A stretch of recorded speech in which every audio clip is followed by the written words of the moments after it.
do your vocal exercises this morning. Me, me, me, me, me, me. Me. Welcome to ArchiSpeak, the podcast that talks about what it's like to work in the profession of architecture.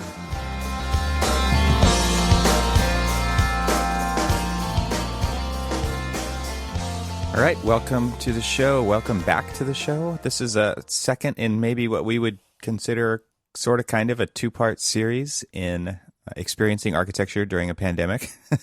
How do you do that? Through memories. Yeah, through memories and stories, right? I think that's a pretty powerful statement right there.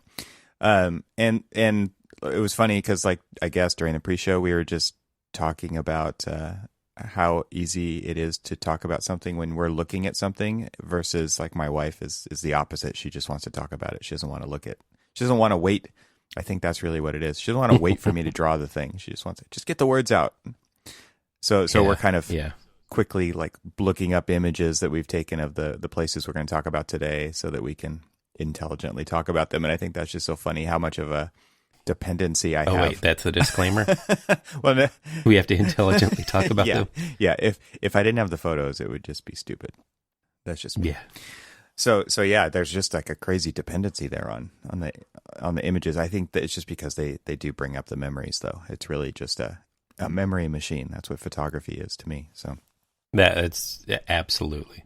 Yeah. So all right. So the idea behind this episode is that we were going to pick one of the buildings we talked about in the last episode, because last episode was kind of a laundry list of buildings that we've experienced in the last 3 or 4 years, and pretty exhaustive. I mean, we didn't hit everything, but there was a lot there. It was a long episode. So if you listen to that and made it all the way through, that's pretty amazing.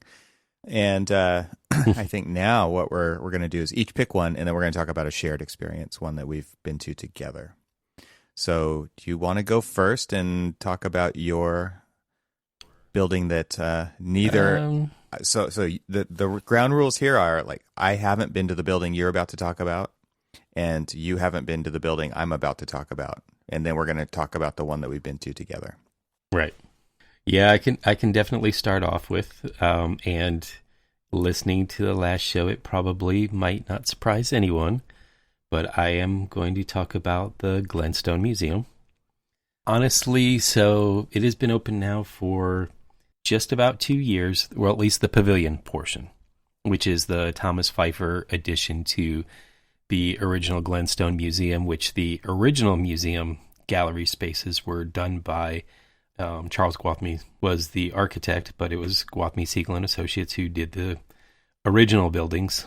And they're still used, they're still part of the thing, the overall experience, which let's just talk about the way that you come into the museum. It's not just, arriving in the museum and checking in and then going right into the gallery spaces.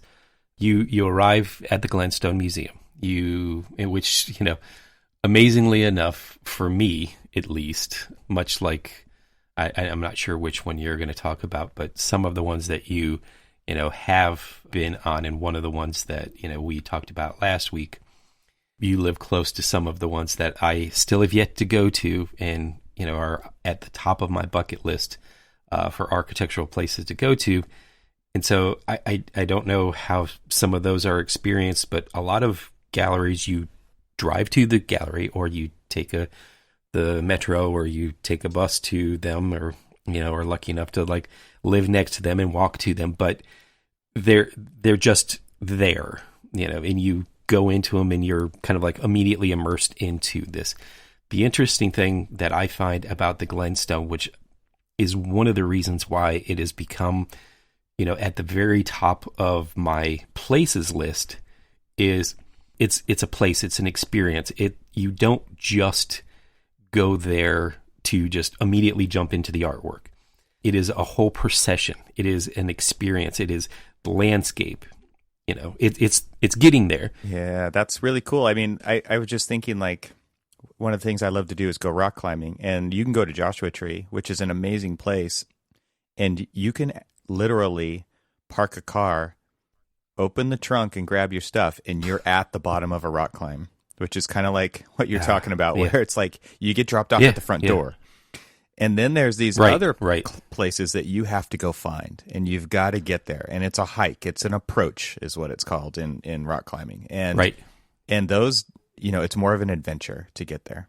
And what was interesting is that you say that is because I was actually thinking about you yesterday when we were on a hike, because it was in I won't say it's the foothills, but it is like in the Maryland section of the Appalachian Mountains.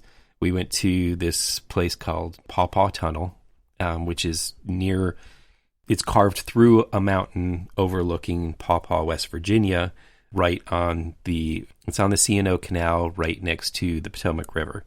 And, I'm looking at all of these like sheer face rock faces and all this other stuff. And I'm thinking, I know some dude who would just look at these rocks and say, I want to climb them.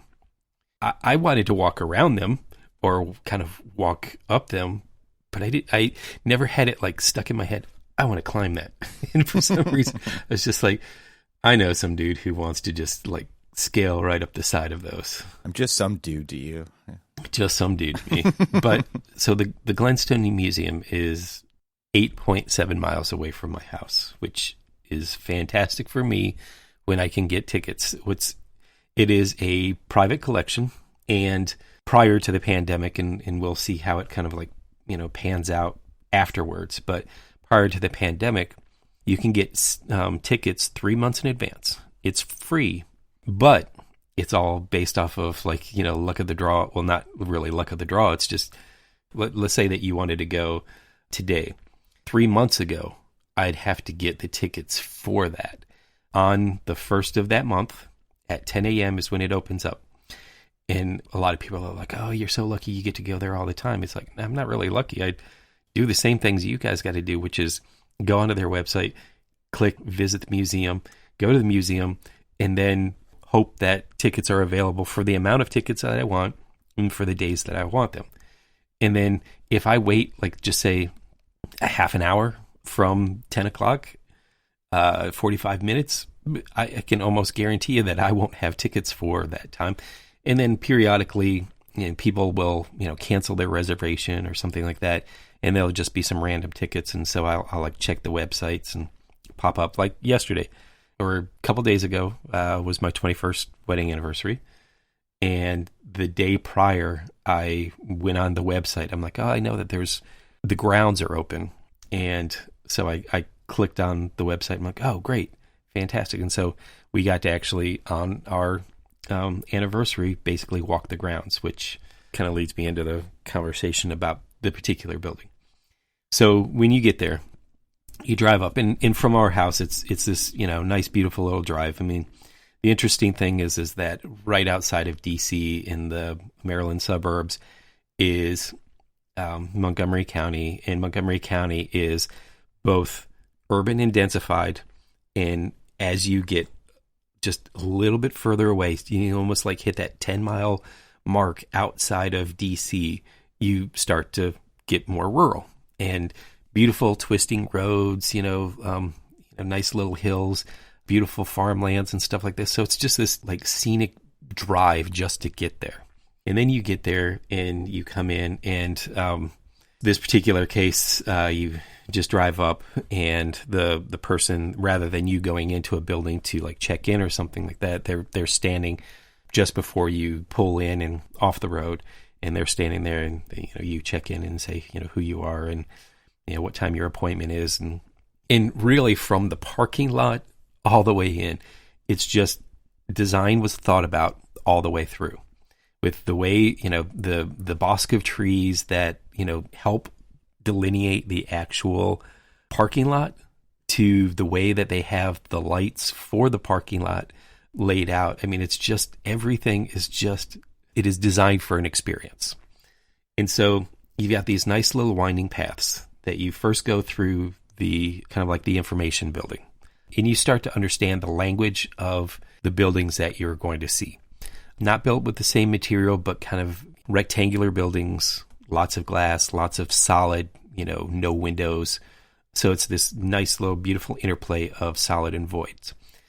And you go in there and it's such a very minor kind of, let's call it gift shop, but it's just, a couple of little books on it and, maybe, kind of like a Glenstone like ornament or something like that. But it's so very minor. It's not your typical enter through the gift shop or exit through the gift shop type gift shop. It's so very minimal, which is kind of like the pattern of this whole thing is it's very minimal. So it kind of acts as your gateway, and it's this nice little crushed gravel path. And so you're essentially winding through this landscape. You go across a little creek over this nicely done, footbridge. You go across this creek, and you're just in this nice low winding path. And the thing about the path that's so deliberate is, not only does it traverse handicap accessibly through the landscape, but it also helps kind of like frame different views as you're like slowly walking through the landscape. You start to see these pavilions, which were done by Pfeiffer. You start to see these beautiful white precast concrete pavilions slowly starting to reveal themselves through the landscape. And as you get closer and closer, you start to see that it's just a collection of boxes. And so there's no real windows. You just see these kind of like cubes that are kind of like peppering the landscape. And now, since it's spring, the landscape is completely covered with wildflowers. And so it's this just beautiful sea of yellow and green, and then just these little white cubes that slowly just kind of emerge from the landscape as you get closer and closer to it. And so the thing that I love about Glenstone, just the landscape experience of it, is that I've been there now every season of the year, and it tends to change. A very bright day, it's these white glowing boxes. In an overcast day or rainy day, those boxes kind of, absorb the water and they turn into kind of like a darker gray, and they're shiny and shimmering. And it's just the character that changes over and over as you experiencing the place throughout the years is just incredible. And so before you go into the main gallery of the pavilions, there's a couple of exterior spaces out there where there's some installations, and it's just really kind of cool to be able to kind of like engage, the art in the landscape. You're kind of engaging. There's a couple of Richard Serra that just kind of like it's almost wayfinding throughout the landscape itself. It's just absolutely incredible. I mean, you're walking through, wheat fields or like these rolling hills of wildflowers and stuff, and you're just peppered with like some absolutely amazing architecture, absolutely amazing artwork, and just birds chirping. Yeah. I think what's really interesting from the photos that I've seen, which have just mainly come from you, by the way, I haven't really looked it up online because it's not like I'm going to be going there anytime soon. And one thing that's really interesting to me, just hearing you speak about it and like that procession and how the buildings, the complex kind of begins to become revealed the closer you get to it. Like it seems to me like you start off a little bit above it, right? And you might see the little boxes kind of poking out of the landscape. And the closer you get, like it's this slow procession. It's not like there's so many buildings where all of a sudden you're on the doorstep and the scale is immense. And I can only imagine that like the way that you approach the Glenstone, like you're talking about, really helps people understand it architecturally. Oh yeah. Whereas when I kind of likened it getting dropped off by the front door, just like the Star Trek beam you in, and all of a sudden, like you didn't have context, and so now you're there in the moment, and you've got to figure it out, and it's a little bit overwhelming. Whereas this, because of the time it takes to get there, and the pathway and the way that you start to come upon it slowly just allows you to understand it better. And I can imagine that might be a better situation for people who aren't architects to kind of understand what's going on architecturally. Right. And so, as you're approaching the building and as the building starts to reveal itself, like I said, it's these basically concrete cubes that are kind of peppering, they're called the pavilions, but they're these 11 rooms of art installations that it looks very daunting in a way from the exterior as you're approaching it. but because of the way that they're set in the hills kind of like roll into it, so it's carved into the rolling hills of the landscape, they don't feel overwhelming. Yeah, I love that about it. I think that the way that the ground undulates and berms, and the way that these are kind of nestled in, like they're definitely not sitting on top. Yeah. So then when you go in there, then it's the carving of the spaces. They kind of, because it carves through the landscape, now the building itself actually carves out these spaces and starts to, reveal kind of a nice little hidden, almost like sanctuary space on the interior. So all of these cubes, and this would be better as a video podcast at this particular second, because I'm using my hands and I'm like making little boxes and all this other stuff and showing everything. What I kind of think of when I think about, like, and I'm along with the audience here too, I'm not looking at it. So what I'm imagining is, and I've seen pictures of it, so I might have a little bit of an advantage here. But when you talk about the way that it has created like space, which is kind of void, right, in between the buildings, to me, it's kind of like these buildings were there, and the wind blew the dunes over many, many years, and the dunes have built up against the buildings, but it's also created pockets of space that are outside between these buildings. And that's kind of the way that I think about it by the way you're describing it. Right. So what is interesting, and this is the one thing that, all architects and landscape architects and even owners kind of struggle with, is that we have this vision of exactly what we want the finished product to look like. And we always know that at the end of construction, we've just done our punch list and we handed over the keys, and, now it's time for occupancy, that it never actually looks exactly like the vision that you want. Not because, it was built wrong or anything like that. The architecture itself may look exactly like it, but the landscape hasn't matured and grown in, and, it hasn't really gone through enough seasons to really kind of like get that mood and that feeling that you were hoping for in that beautiful rendering that everybody's assuming, from day one, it's going to look exactly like that. And since I've been going there now for the past year and a half or so, well, since October of 18, when the pavilions opened, I'm starting to see that vision kind of mature and grow. And now we've gone through a couple of seasons, and so everything's starting to fill in. And so you're starting to feel exactly what the intent was. I noticed that, these berms that the first time I went there, they were, just planted with grass and all this other stuff. And now the wildflowers have grown up along the buildings and stuff. And so they've filled in. And so now through, like I said, depending on the time of year you go there, the landscape itself is treating the buildings differently in each experience, in each time of the year that you go there. And so like right now, it's basically crowned by flowers. And then, later on in the summertime, when the flowers die off, you're going to, have like the taller grasses grow in. And then these green grasses during the summertime turn orange. And I've got these great pictures of when they turned orange. And so now you have these almost like gray cubes, because I went on a kind of a rainy, overcast day. And so they're reflecting the environment around them. And so they're kind of these gray cubes with this orange grass crown around them. And it just watching the evolution of this. Now, I would like to say that they thought about everything and that all of these different things are very intentional consequences. But I think in a way, just because of the very nature of nature, they probably are getting even more than they expected out of the interplay between the building and nature.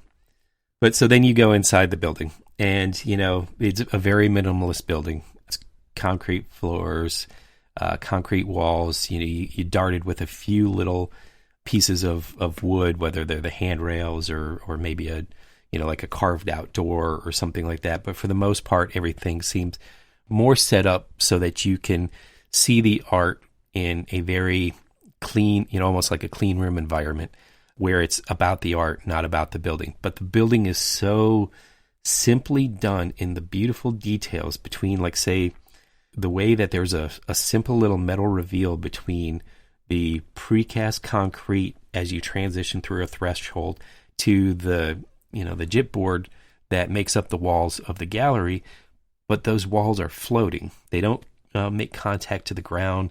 They sit off of the wall with just this really thin reveal line. Most of the gallery spaces, though they do have artificial light, are all lit by natural light through a skylight. And so you can sit in a gallery and, say, it's a cloudy day, and, the good thing is that, you get this nice sunny cloudy day. Like half of my photographs, you've got these beautiful pillowy white clouds that, come over. And so you can sit in this gallery and you can just watch. And to me, the power of the pieces within the gallery that are selected for each of the gallery spaces are very deliberate in the way that they respond to the changing of the light within the gallery space. Like there's this one big, huge open space within one large gallery space. And there's these Charles Ray installations that are in this room. And it's just this big white room with these few skylights in there. And as the sun passes, overhead, and the clouds are kind of like dancing, in front of the sun, it just changes. And then I even watched like on a really dark, overcast day one time where, then the artificial light turns on and the mood changes completely from a natural lit to a artificially lit gallery. And it's just this weird little change. But one of the things that, thinking project manager wise, that I find most amazing about these, and if I can find some photographs, they'll be in our show notes, is how they got away with hiding, essentially. Almost every one of their devices are hidden and very unapparent to the person passing by. And even architects who are trained to walk, to like go through buildings and look, for like all these little things. I mean, they were so well thought out. Because all of the interior walls are, these precast concrete blocks. Yeah, they're like concrete sticks almost. They're like heavy timber, but made out of concrete. Yeah, we talked with the Gate Precast, who was the one who actually did the building. And what's interesting about it is that if you look at some of the photographs, and we'll put a link to the Glenstone Museum, but when you look at some of the interior spaces, you'll see that there's varying colors throughout the panels, and it was very intentional. They actually cast, or at least the lore that we were told by one of the docents that was there, which I kind of believed because he was a retired architect, because he called us out almost immediately, because the first time I went there, it was with a couple of architect buddies from the office, and we're sitting there and we're staring, like everybody else is staring at artwork. You're looking at all the details. We're staring at like connection details of how the hell are they got this, like this sheet of glass that creates both your, it goes right up against a pond that's on the interior space. It extends up and then it goes past the invisible parapet to form a handrail. And you're just like, how did they get this detail to work this way? And so, because we'd love to do that detail too. And so, I mean, and it's this big sheet of glass. It's seamless. It's just amazing. And you're just trying to figure out how the hell they're doing it. And the guy walks up to us and he's just like, architects, right? and we like turn around with this, dumb smile on our face. We're like, how could you tell? He goes, yeah, because this is how I walk around looking at buildings too. He goes, and he introduced himself, and he just recently retired from, I believe it was Perkins Eastman, I believe, or, it was one of the larger firms in DC, and he had been there for like 30 years and retired. And so now what he does on his spare time is he's a docent at the Glenstone Museum, and he's also works at the National Building Museum. So I was like, so you just can't get away from architecture? He goes, I don't really want to. I like it too much.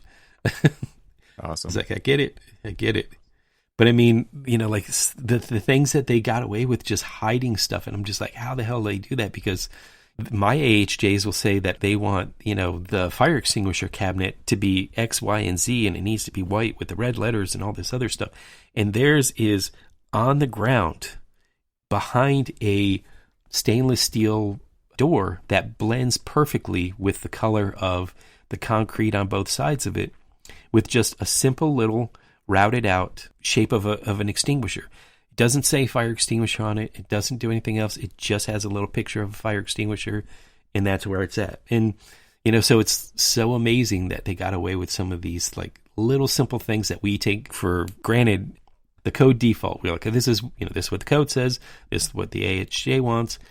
And in knowing Montgomery County as I do, they're sticklers for having things very black and white, red. They don't look. They very rarely ever accept any exceptions. It sounds very Apple-y. I remember seeing a picture of something similar at the Steve Jobs Theater on Apple's campus, where everything's carved out of marble, and it's beautiful. It's Foster's design. It's very minimal, but it was very similar to what you're talking about, where like the door to the fire extinguisher blended in with the wall, which was stone, and it had a little routed out shape of a fire extinguisher on it. And you're just like, how they pay a do lot that? of attention, right? Like you know that there's code experts saying, nope, here's exactly what it needs to be, and they're willing to go to the mat with the building department over it. Yeah. So the art itself, I love it all. But we're not here to talk about it. They're I will honestly tell you that it took me a few trips to really ever notice the art. I was like, oh yeah, there's art here too. Because I was just so enamored with the surroundings, the vessel that holds the artwork. It was literally like I would walk through a space, sit there, okay, yeah, artwork.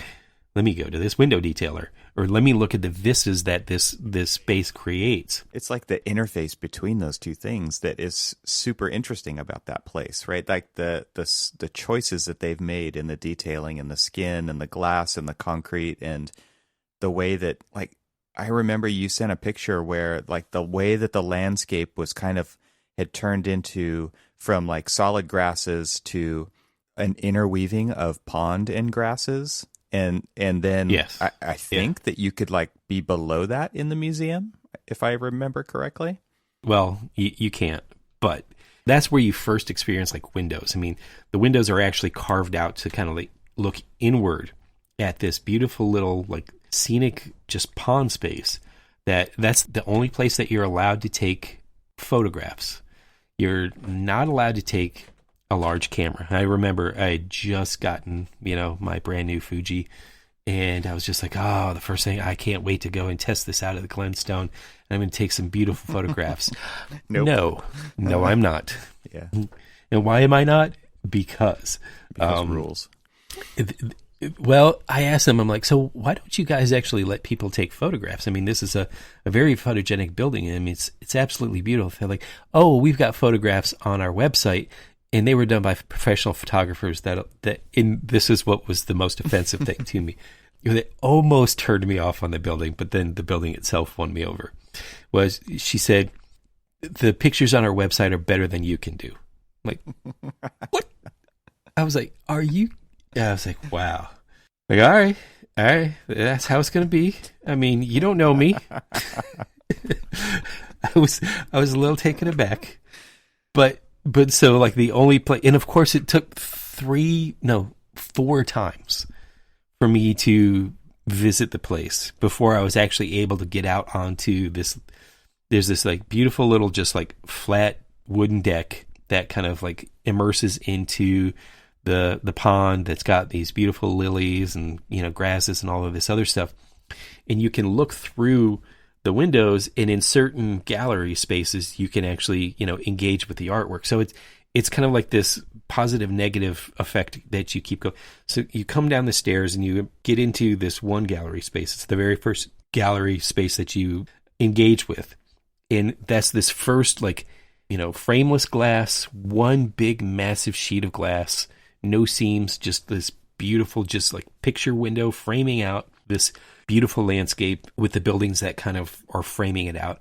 and there's a piece of artwork sitting right in the middle. And so if you kind of like walk around that piece of artwork and you engage the layering of the art and the building and the landscape and then the buildings that kind of like terminate your view, it's fantastic. I mean, it's such a wonderful experience. And so it is probably one of the spaces that I've been to that is such a beautiful integration of art and architecture and nature and everything all rolled into one. And it's just, God, I mean, it is one of those things that I can take as many pictures as I legally allowed to or illegally allowed to, because I've also figured out, I know exactly. So what's interesting is like you can't see any of the security cameras there, but there's security cameras everywhere.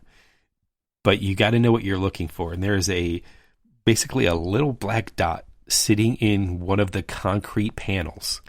That's the camera. And so a lot of times I'll say, all right, if I'm with somebody, my wife, my kids, or friends in architecture, I'm like, okay, move to your left. Okay, you stand right there. Don't move. And they're like, what are you doing? I'm like, and I move right in front of them. And so they're purposely blocking the camera and me. And so I'm pulling out my phone and I'm snapping off some pictures and I'm taking, like a handful of interior shots. And then I delicately slide it back in. And then I was like, all right, now just like move to the left a little bit and then, come here. And they're like, what the hell did you just do? Like, oh, I get it. I was pulling interference for you. And then there's other spaces where I know exactly where the camera is, and I hope that they're not listening to me. I'm sure they're not.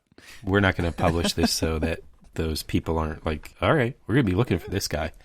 Every time we see them, we're going to just follow him, make sure that he's totally not taking pictures. Like, come on, guys, this is an absolutely beautiful building that people the experience. And that's the thing about it. It's, we talk about building. Yeah.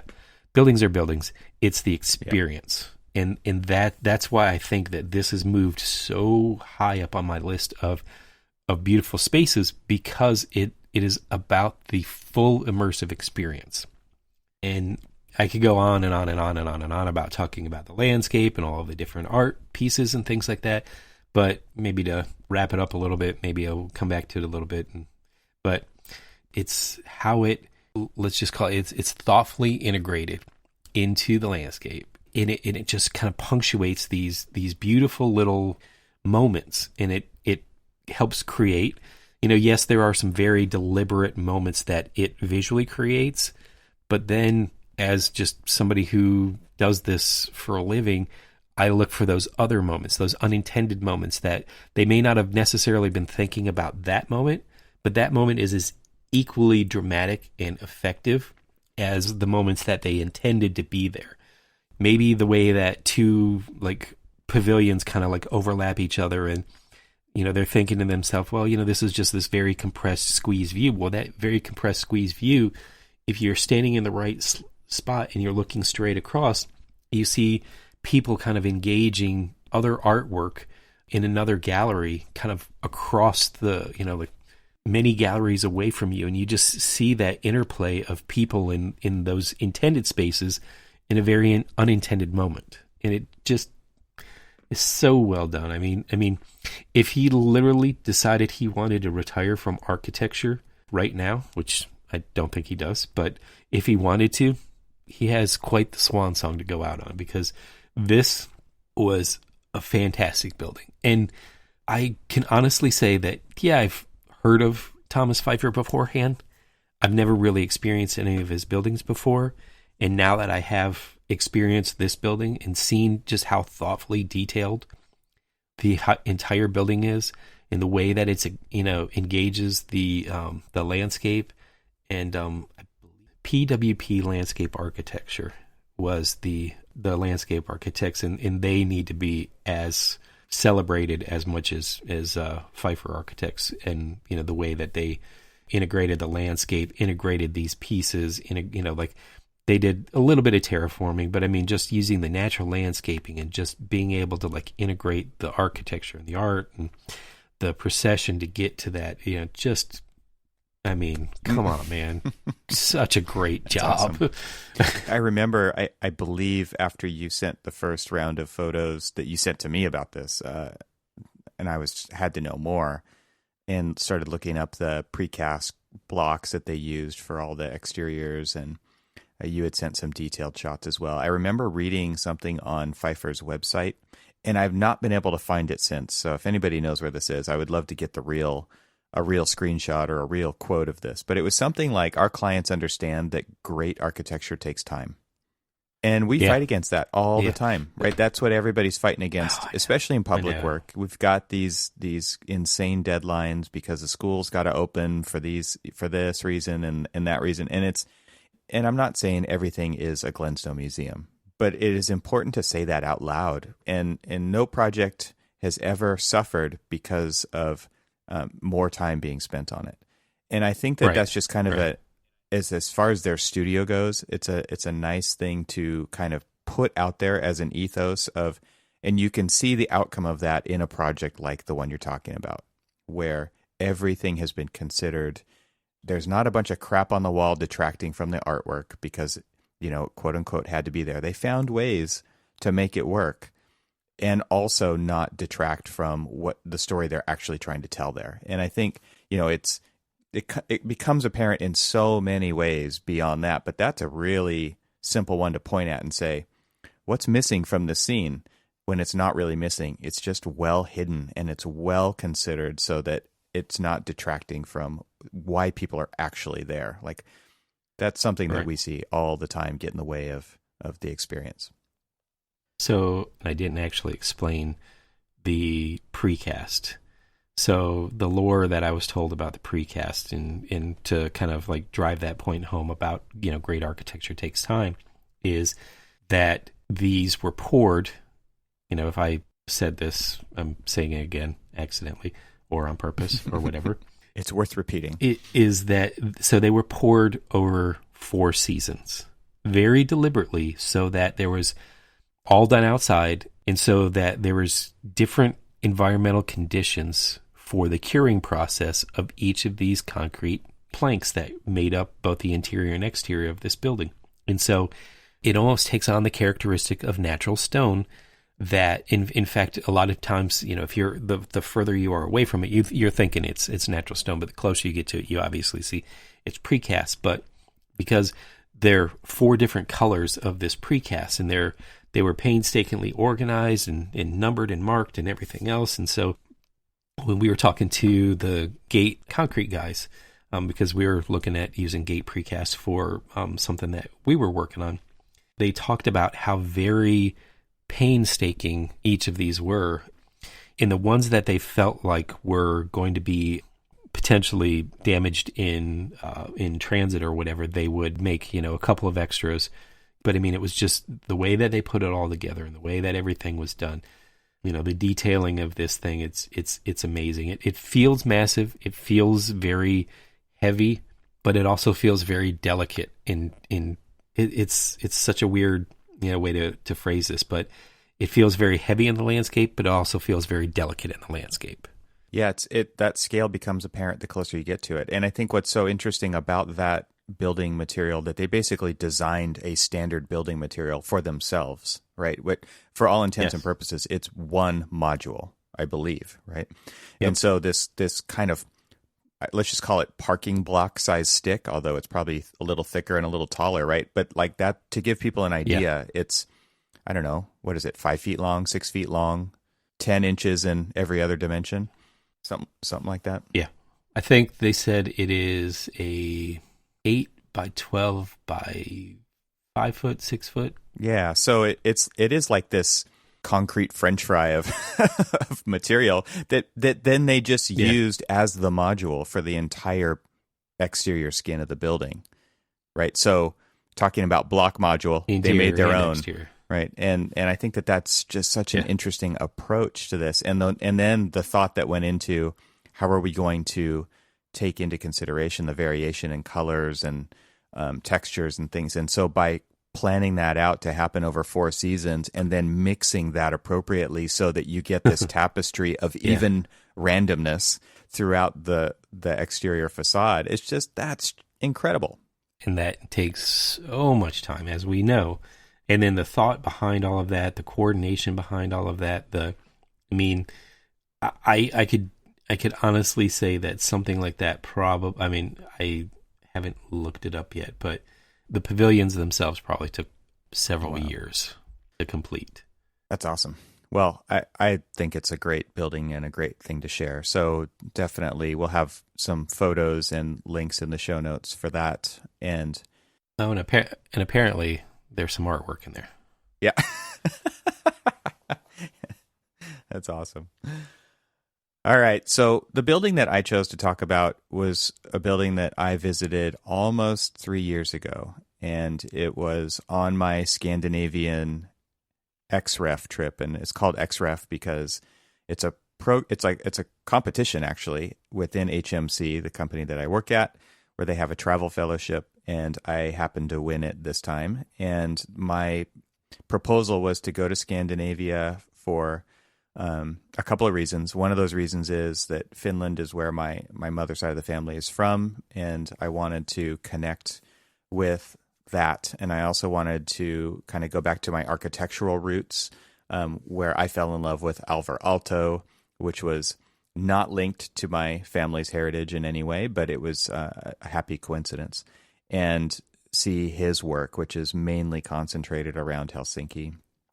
And then, the last thing was just to kind of get out and do adventure. And what better place is there than going to Finland and Sweden and Norway and Iceland and, making a thing out of it that I couldn't normally do by myself. And so, using the XREF competition as a multiplier, basically, to get me to give me the ability to do this thing. And so the building that I wanted to talk about is the Oslo Opera House. And again, I think I talked about this in the last episode, but I didn't do a bunch of research before I went. It was more like, what are we going to do once we get there, and ask the locals and experience the cities. And obviously there's things that I know about, and you can't just unknow things. But when we got to Oslo, and this was towards the end of our trip, the Oslo Opera House just kind of floored me. It was one of those buildings when you experience it for the first time, and I hadn't spent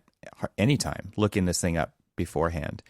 Just kind of taking it in as I stepped into it was one of those moments I think that every architect has at some point or another, where the building sits you down and makes you say, whoa, this is architecture. And so this truly is capital A architecture. And I don't know how the residents there feel about it, but if I had to guess, I think that they really love it because they inhabit this place. And I think that's one of the things that is so interesting about this building in particular is it's kind of different from the Glenstone, where it's like there's no stopping you from taking photos of this place. There's no stopping you from walking on the roof of this building, and there's no stopping you from going into the lobby of this building.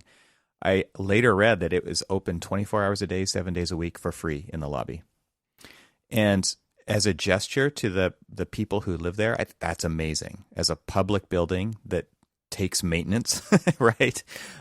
That's a pretty amazing thing. And to be able to just go on a lunch break and sit on the roof of this building as it kind of juts out into the bay of the fjord that Oslo sits upon is an amazing architectural landscape that is free to everybody who lives there. So, and obviously visitors. So I think that's, to me, there's really 3 ways to kind of approach this building. And, as Cormac, you kind of talked about that procession.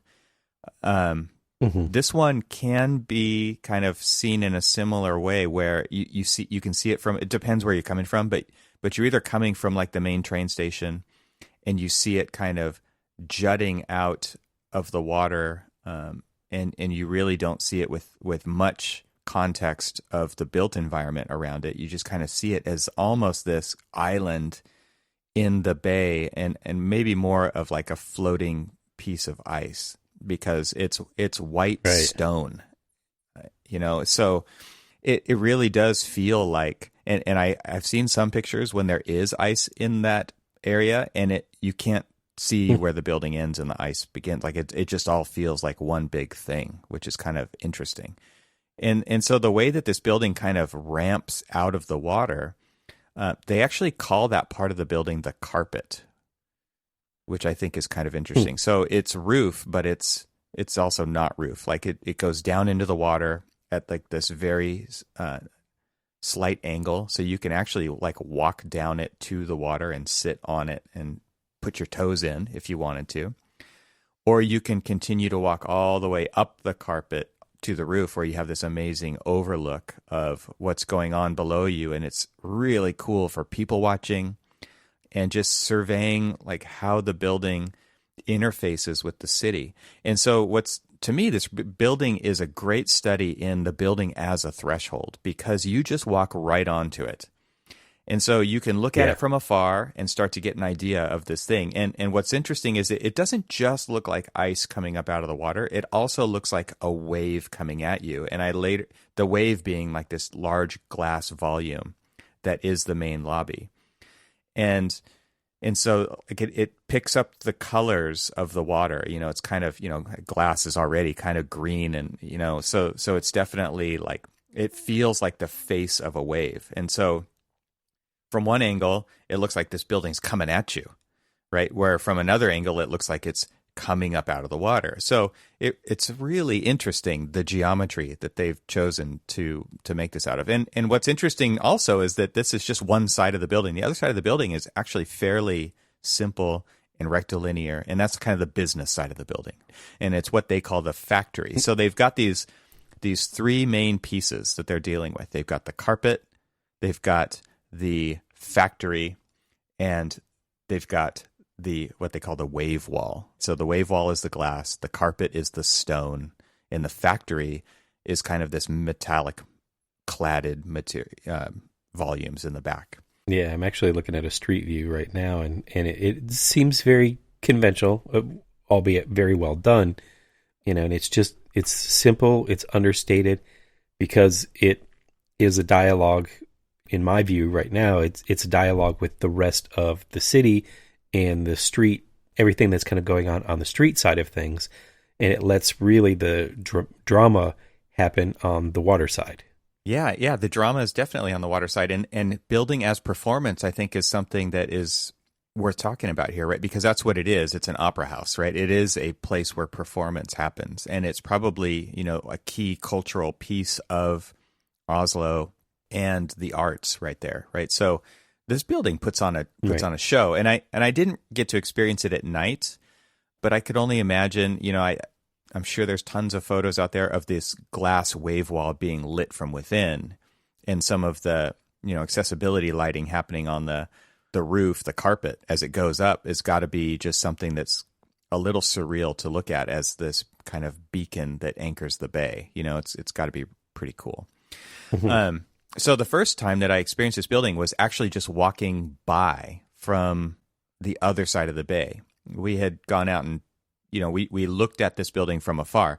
It wasn't until the next day where we actually approached the building, and you kind of go across this little footbridge that links you from the main street to the Opera House on the bay side, and you are on the carpet immediately, and you kind of have two choices. You can go into the building, or you can go up and around the, all over the building, which you don't get to say very often. Exactly, yeah. So that to me was like, oh, we're going up and over. We're going onto this building immediately. And then what I liked about that choice was that you get these little reveals as you're walking around of what's going on the inside, but you don't immediately go inside. And I think, as far as this building's purpose as like this place for art to happen, but also just as a resource for people, that was the right choice, because you really immediately got to see how people interact with this thing that is obviously an architectural intervention, but like they never had this. It's like 18,000 square meters of roof that you can inhabit on this building, which is incredible. That's huge, right? I mean, that's an extension of the city that wasn't there, I don't think, before. So that as you're kind of walking up this thing and you're seeing your reflection in the wave wall, and you're looking in and you see these giant columns kind of holding up the upper roof, where the upper part of the carpet. It's weird because it looks so monumental. It looks so carved out of one piece, but it actually just has this thickness to it, and it really does kind of feel like planes. It doesn't feel like it's volumetric stone, right? It's kind of this undulating plane that the geometry allows to happen. And it creates these voids that, either let light in or let people in.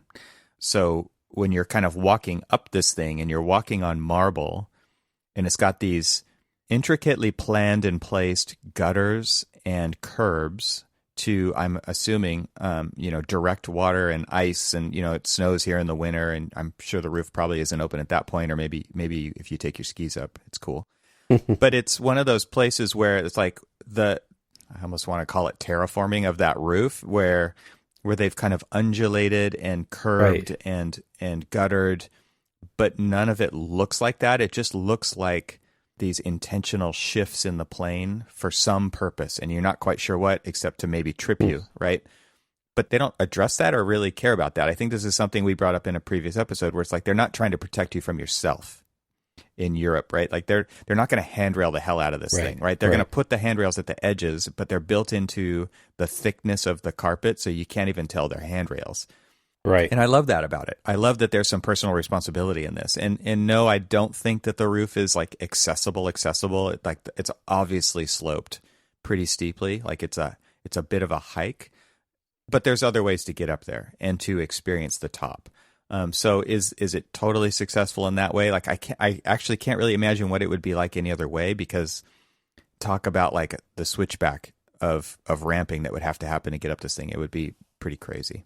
The characteristics that it takes on throughout the day, again, it's kind of this whole thinking about how it interplays with, nature and everything, and just the built environment. And, it's right at the edge of the water and stuff.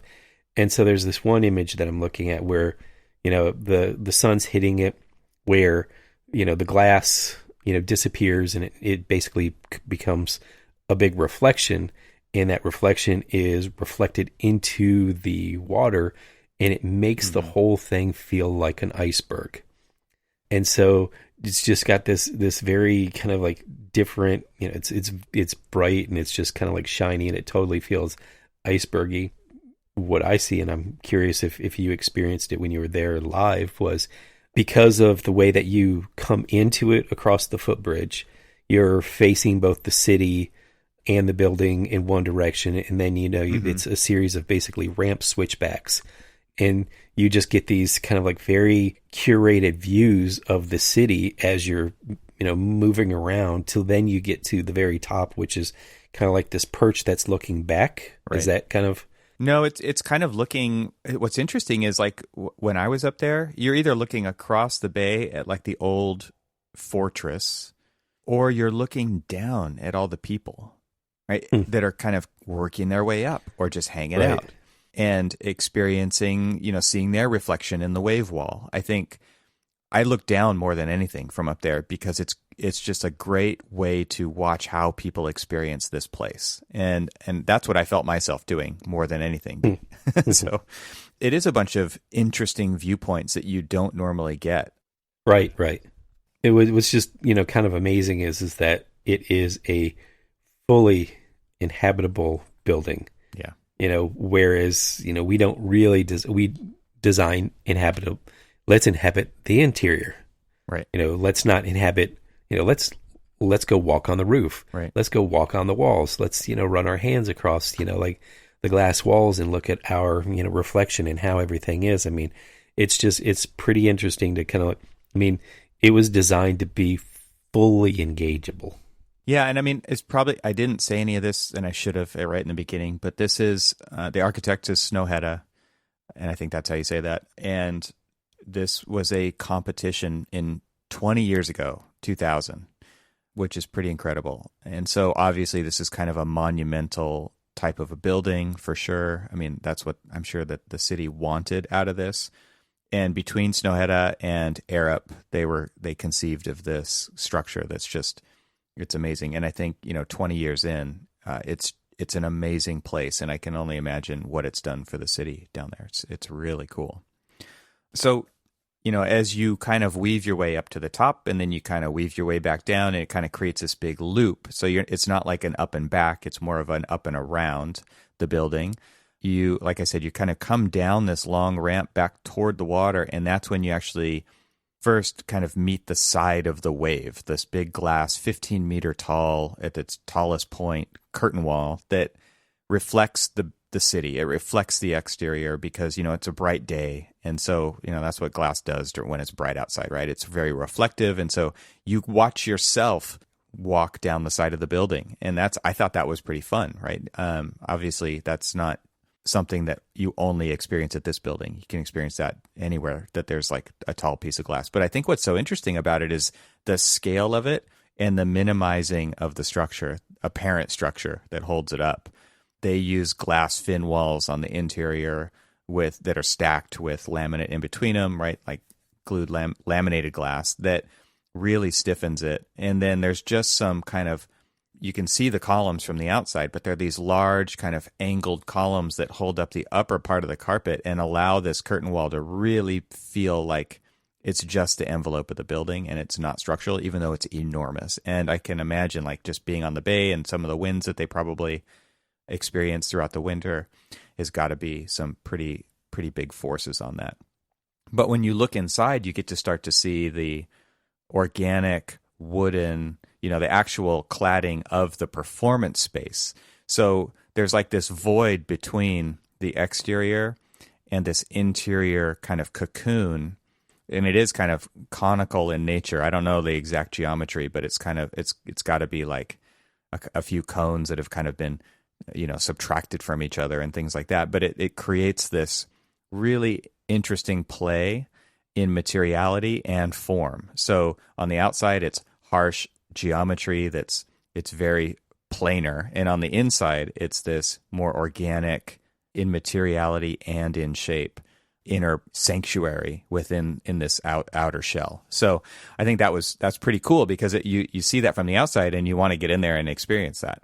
So learning a little bit more about that, it's this oak that's been kind of soaked in ammonia to make it darker, and it's a bunch of sticks like vertically lined up to create pattern and to create variation, and they're different depths. So when you get in there and you see the way that the light plays on it, it's beautiful. I mean, it almost looks like an instrument in some ways, like you're inside or experiencing like the inside of a violin kind of an idea, or I don't know. It's also very massive, so it's kind of hard to put words to that, but it's pretty cool.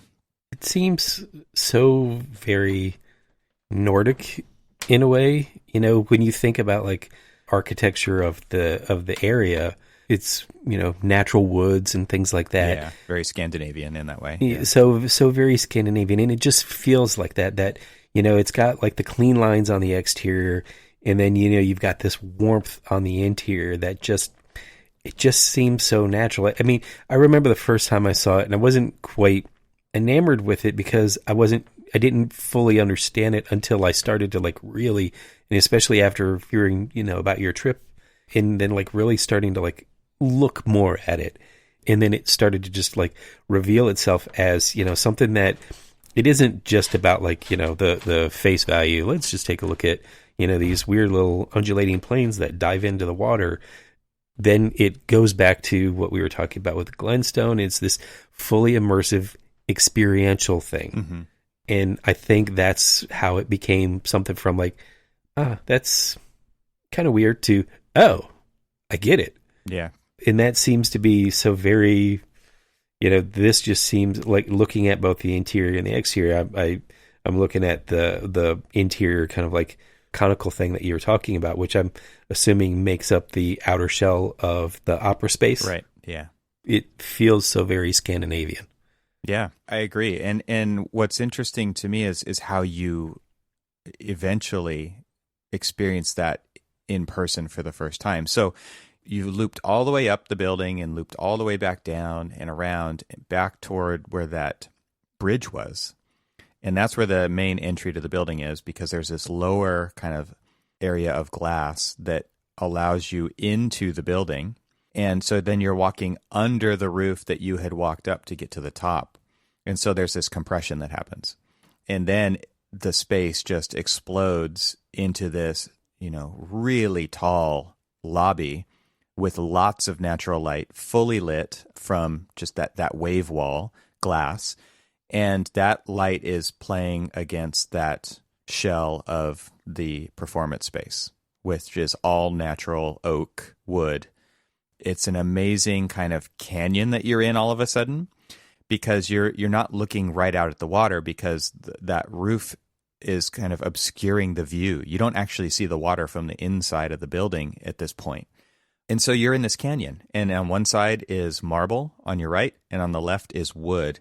And the way that the light bounces around in there and plays off like this semi-reflective kind of marble flooring, you just get this really diffused, beautiful lighting. And I was there on a cloudy day, which I imagine a lot of the days are there.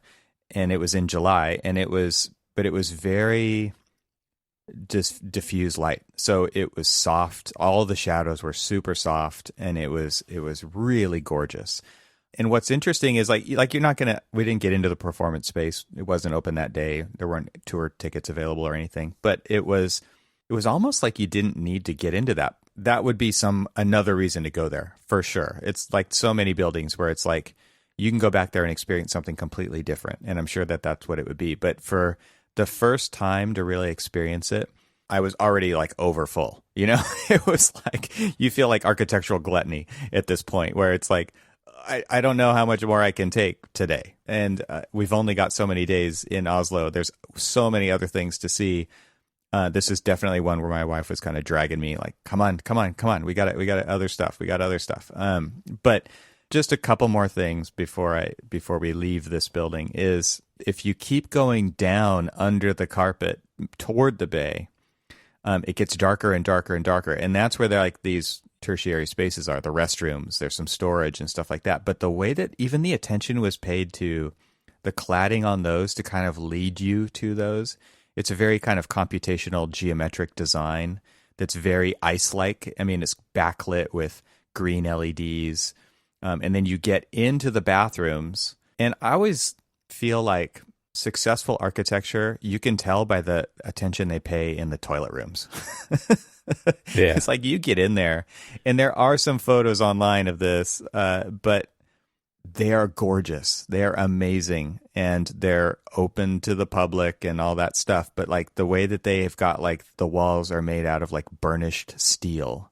And it's just this beautiful plaster job that's very dark, and the lighting is very subtle in there. And it just feels like it's a really cool toilet room, which is crazy, right?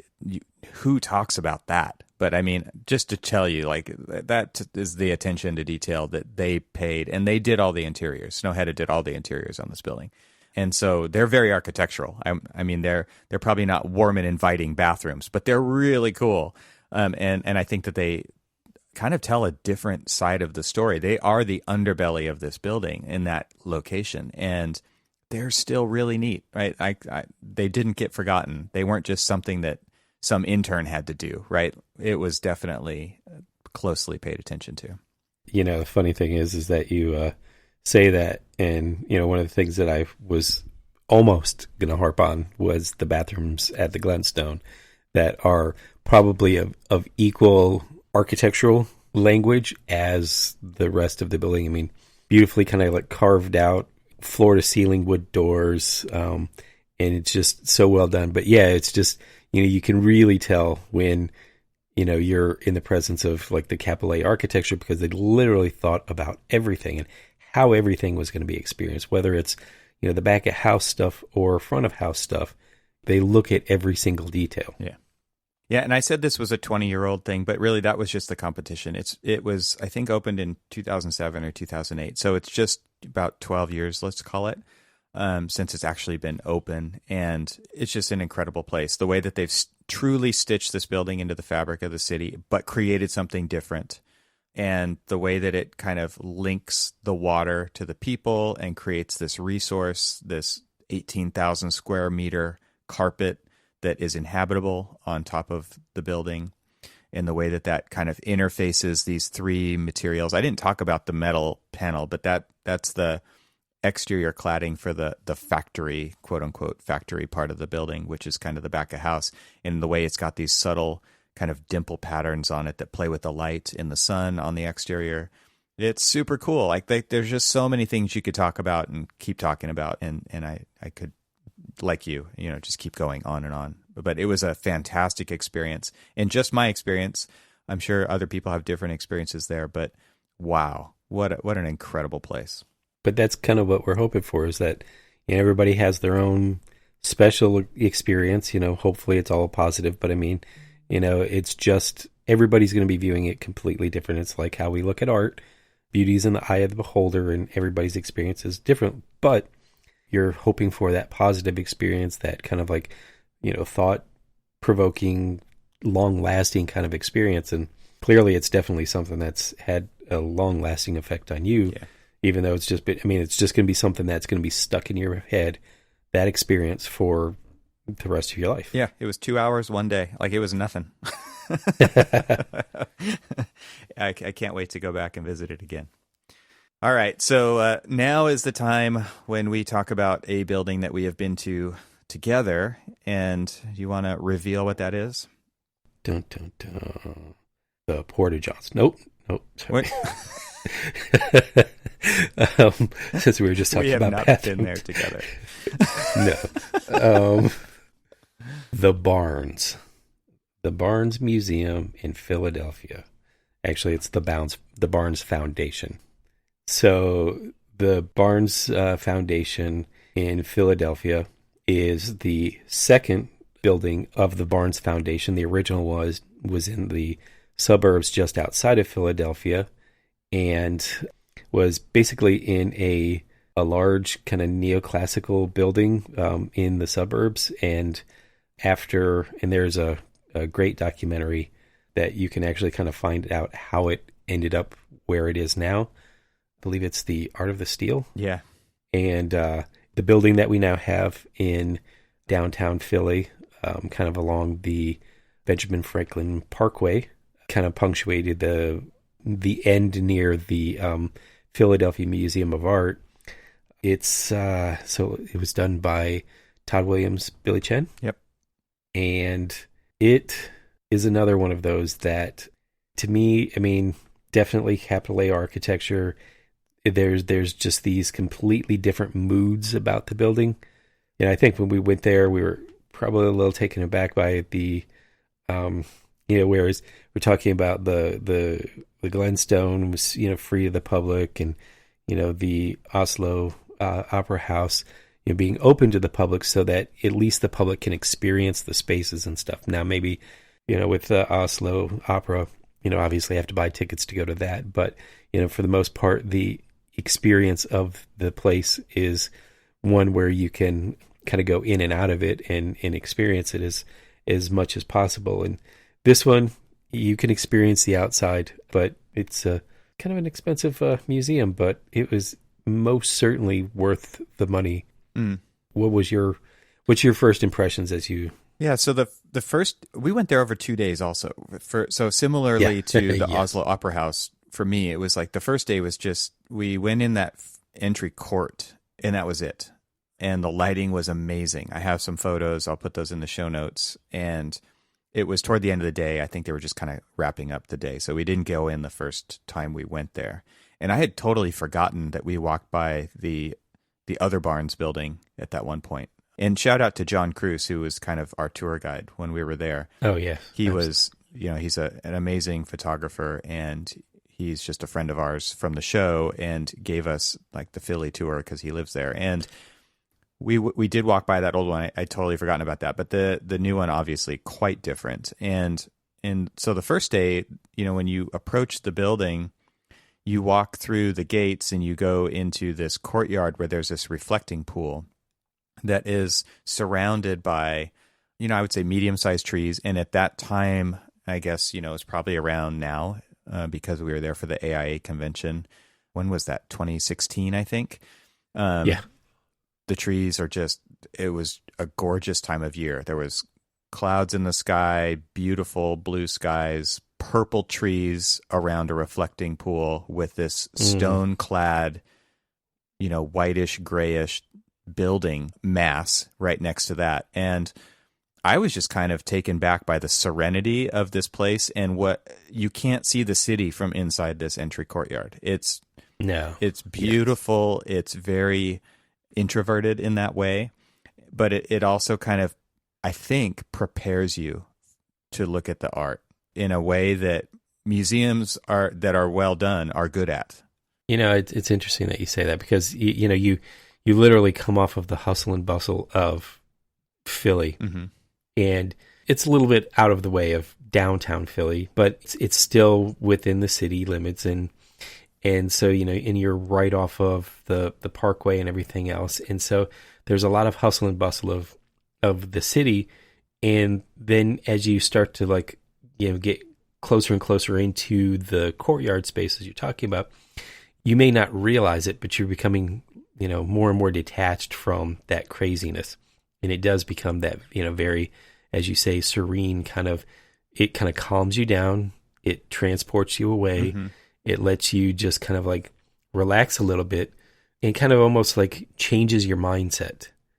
It's like, all right, craziness is over. Let's just relax a little bit and let's go into this, because it's this beautiful reflecting pond, and you're looking at the way that the building and the landscape just kind of interact with this, and because it's this very captured courtyard space with a couple of hard walls and trees and everything else, that definitely does transport you to a quieter, calmer place.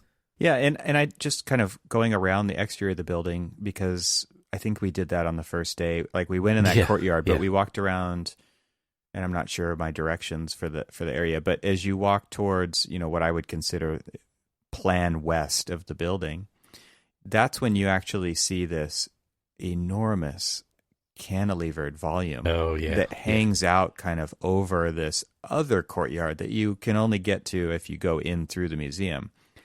And because it's all elevated above the street level, and that just gets you excited, right? What is up there? I want to go in there. And it isn't until you actually get into that space that you really understand kind of the layout of the building, I think, because it's very simple. It's basically like a southern bar, a northern bar that kind of hooks around in an L shape on the east side to protect, that entry side of the building.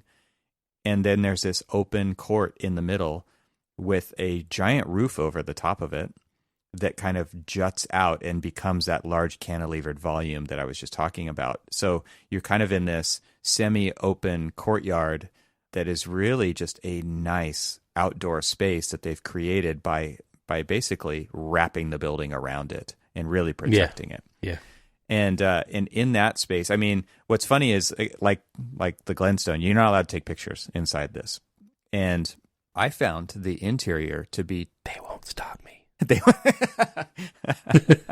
So it wasn't until you actually get into that courtyard space that you can actually see the dedication plaque, where I think we've talked about this on the show years ago, probably when we were there at the AIA show when we did a recording back then. But we talked about how you have the stainless steel dedication plaque on this kind of hearth-like object at the end of the courtyard, and it's a beautiful plaque. And on the plaque are some diagrams of the building, along with all of the names, right, of everybody who was involved. And there's a lot of names, right? I can only imagine what it takes to get a building like this built in a city like that. But the diagrams, I have a photo of it. I'll put it in the show notes into the gallery. But you can make out these, they've got these 3 different diagrams of the shape of the building, the partie, basically. And it's like, wow, they explained it on the plaque. It's super cool. I love that about Billy Chen, Todd Williams, architects, or maybe the opposite, whatever. Their building, they do things like this on their buildings. There's these interesting little architectural diagrams, or they, like on the Neurosciences Institute in La Jolla, they cast them into the concrete, so there's these little bas relief of diagrams of the building, which I thought was so cool. Like that to me, again, is like one of these little details that most people don't notice but makes it architectural. It's kind of like 99% Invisible, always read the plaque. It's one of their slogans for that podcast. That definitely applies on this building. So what's interesting about that is, so then you go into the building from this decompression chamber in a way from the exterior, and you're now starting to get your kind of like mind right to go inside. And it doesn't really stop there. You come in and yes, there's like your traditional ticket booths and things like that. When you go in, not traditional, they're it's very well done, but it's just very simple. So you go in there and it kind of brings you into this kind of like great hall where you can see the cantilever. You're now experiencing the cantilever from the interior. You're kind of under this suspended volume, right? Like it's right, so exactly. Cool. And it's the link between these two more massive volumes, which are made out of stone, and it's very light feeling, and it's just hovering over you like an alien craft ready to take you home, kind of a feeling. Exactly, and it feels depending on the time of the day you're in there and stuff, it could feel a little bit dark or very, very bright and light, and it's basically because it's all kind of like formed and lit by this big clear story, kind of like solar light scoop that kind of brings this natural light in there. And so the material that's on the exterior is also brought into this space, and so you still have that connection between the interior and the exterior space, but it has no artwork in it. It is kind of pre-function, kind of. It's totally your pre-function space, and it's meant to be that way, for functions and everything else. But it's still very modern, but then it starts to kind of like give a nod to how the spaces are arranged when you get into the space. Now, this is where I was both kind of at first shocked, I guess you could say, but then completely delighted by it once it kind of like, oh, I get it. Yeah, totally. I understand exactly what they're doing. Yeah. So one of the things that, because this art was moved from it's neoclassical beginnings, and all of that stuff was taken out of that. They basically set up all of these exhibit halls exactly the way they were set up in the original building, and so you go into this very modern building on the outside, and you go into this kind of like big meeting hall in the middle that starts to break the scale down, and then starts to somewhat transform itself. It's not like a complete like, ooh, we're going to go from this uber modern to this neoclassical building. No, it's a slight change, but then you go into the actual gallery spaces and you start to see how they were laid out when they were in the original building under the the Barnes's actual when it was actually arranged at the Barnes house, and in each of these, and how the walls, like how all the art was hung in that particular space. And so once you get into the gallery spaces and you're into these neoclassically arranged and neoclassically articulated spaces, in the artwork is just, I still to this day cannot wrap my mind around that collection. How somebody can amass a collection of Cézanne and Monet and Manet and you name it, they're all accounted for there in such great volume. It's hoarding at the highest level. Totally. And it's just, I think that both the experience of the space and the quality of the artwork, I don't think that I was able to like close my jaw for the 2-3 hours we were in there. I didn't want to move until I could like break the rules and get into each of the paintings. It was just the I'm like, wait, and it's right next to, and there, it's just like, you name it, it was there next to another one, and you're just, everything is like some of the most famous paintings from the most famous painters, in the history of art, all on these walls. And you're just like, how did these people amass this amount of artwork from all of these different, people? And it's just, it was overwhelming. I think I was developing I was getting the vapors. It's what's interesting about this is that it is the building is an architectural smackdown, first of all, for architects especially. Oh, yeah. Right? Oh, and then you get yeah. into the art, and it's just And then it's you get smackdown. slapped in the face so many times that you Yeah. become numb to it. Because there's so much, like you're saying, that the collection is so large, and it is such a example of art hoarding that you've ever seen at the highest level. It's so expensive, and how do they do that? And there's so many questions, some more questions than there are answers, and that's why everybody should watch that movie, The Art of the Steal. But you do become kind of numb to it because there's so many little rooms, like you said, that are kind of brought from the heritage of where this art started, like its home has been brought here, and even the detailing there, we should bring up, is impeccable. In they're basically copying this old thing, but totally modernizing it and bringing it up to date, and the way the baseboards and it's gorgeous.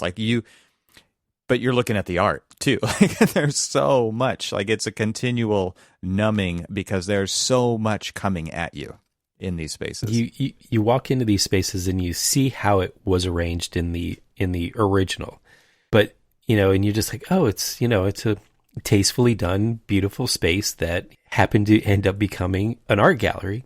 Then you start to walk up to the actual work. And, you're looking at all of these different artists and you're just like, I've never seen, you've only learned about this in maybe art history class or something like that. And you've never really seen one before, but here's not one, not two, but multitude of that artist staring you back in the face. And you're just like, how? This building is a study in being immersed in genius, right? At so many levels. Yeah. Yes. Totally. I mean, and it was just, so this was the one where, not only did you get, as you said, the architectural smackdown of just an absolutely beautifully, executed building that truly again, transports you completely out of your environment and fully immerses you into, decompresses you. It kind of, dare I say, cleanse you, and then just throws you into art. Yeah. And it's just it's a good way to think about it, because if you don't go through that process, you probably can't handle it, right? At least they're trying to prepare you correctly so that you can take it in.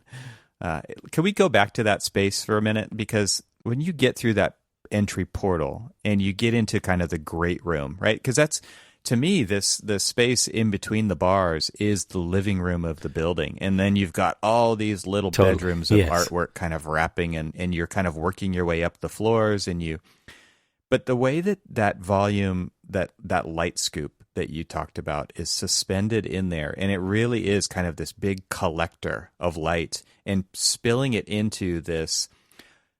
It's hard to tell what it feels like. Does it feel indoor? Does it feel outdoor?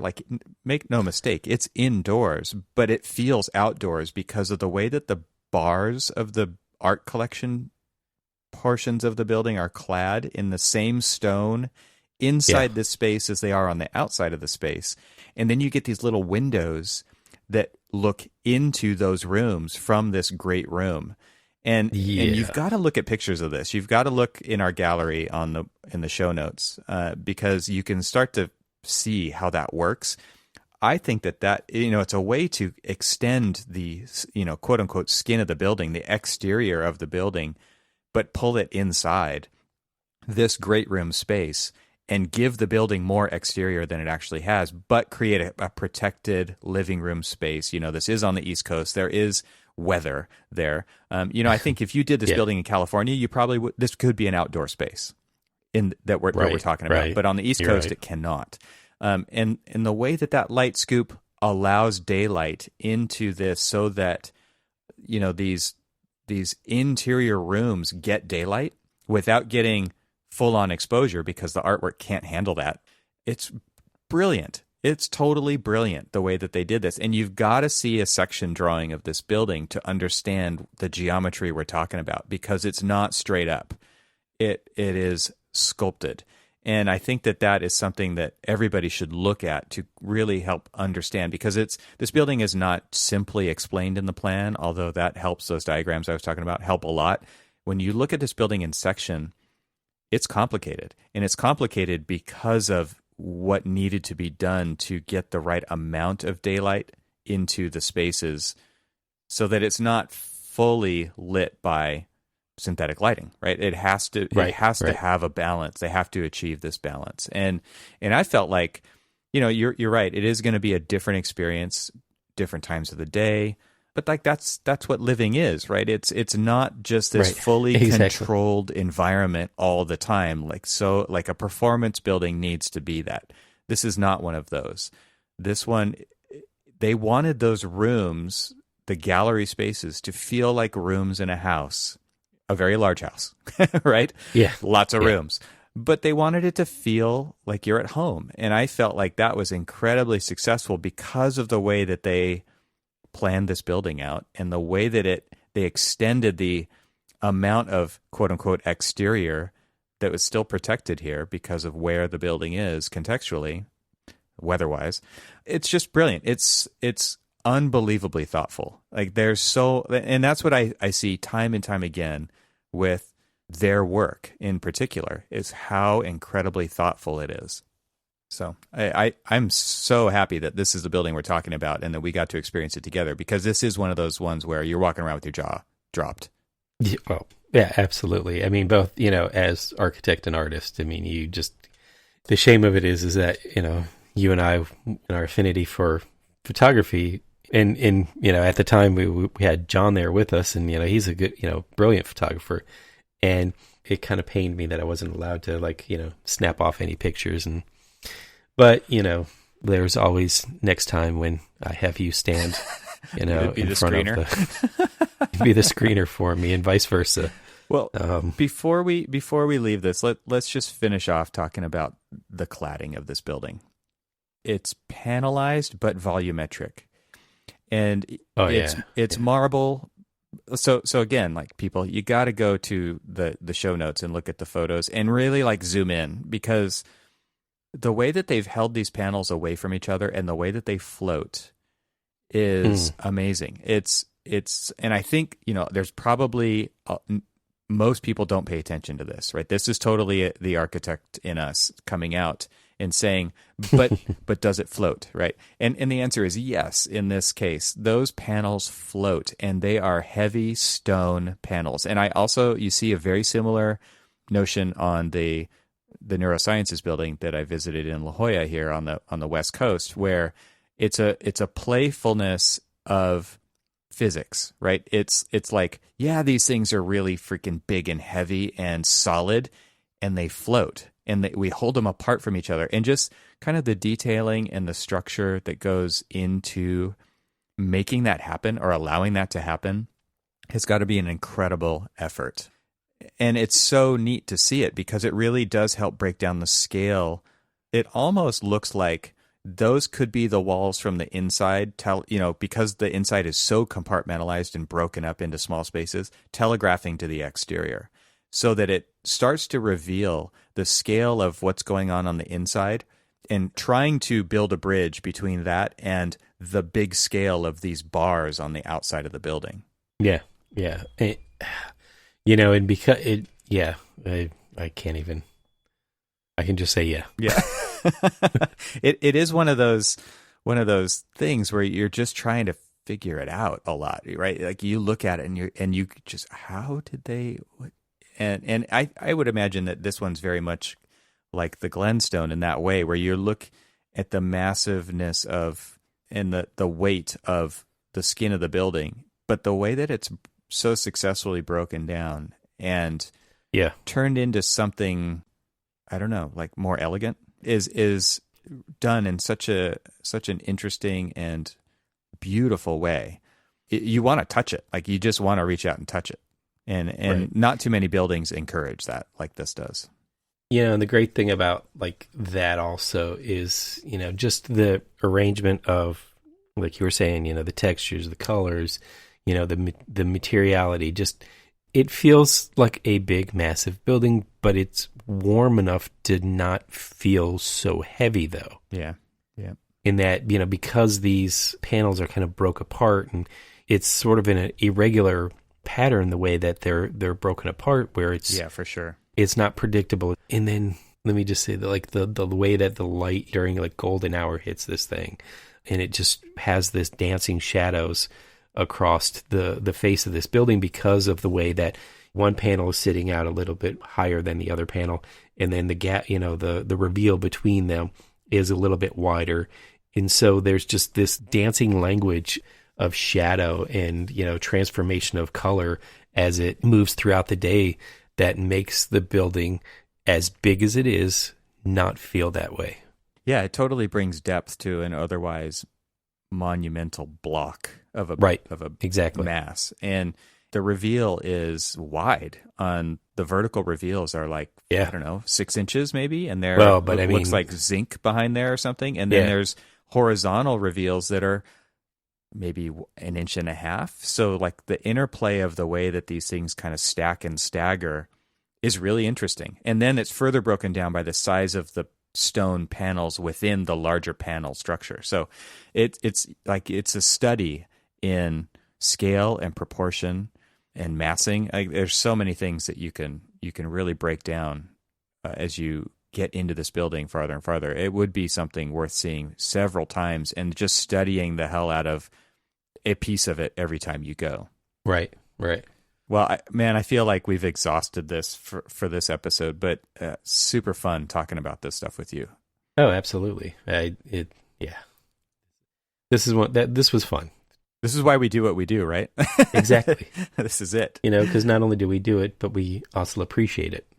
Yeah, hopefully some of that comes across to the listeners out there. So let us know what you guys think about these buildings or any other buildings that you can experience right now during the pandemic time. So that's really been our goal with these 2 episodes, was to experience architecture when we can't. And we felt like we needed a break from the day-to-day, and we needed to go back and revisit some of these things. And it's just been fantastic to talk about those with you. So it's been really fun. And I'd be interested to hear what other people suggest we put on our architectural bucket list. That's a great idea, because it's like an endless list, right? But how do we prioritize this list? Help us, people. Help us, listeners, prioritize the architectural bucket list. That would be cool. All right. Well, until next time. Yeah. Thanks for coming on this little journey with us. Yeah, definitely. That was fun.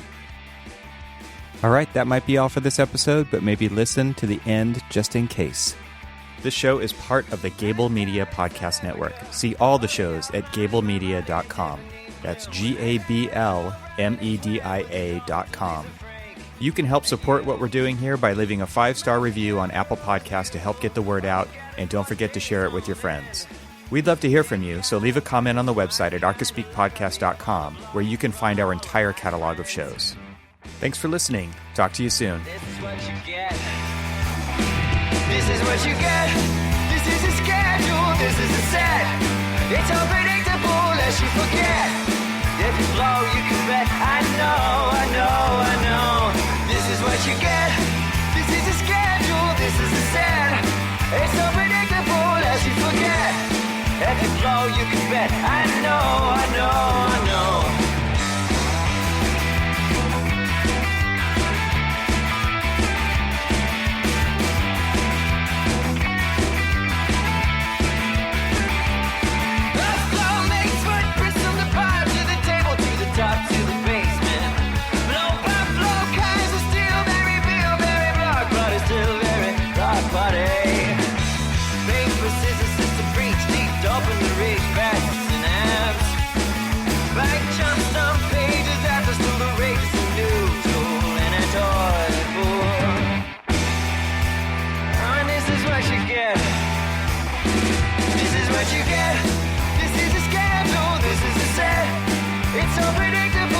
Forget.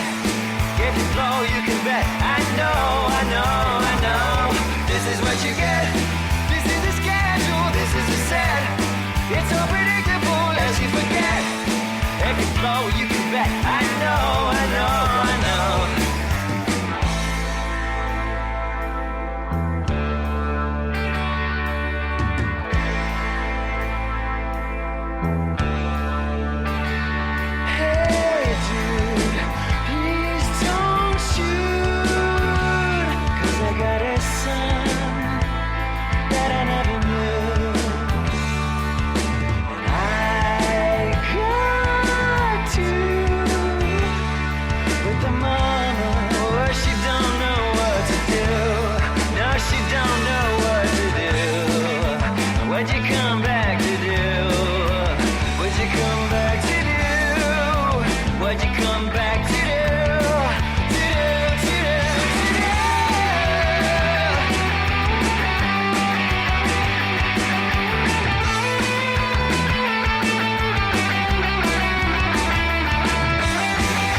bet. I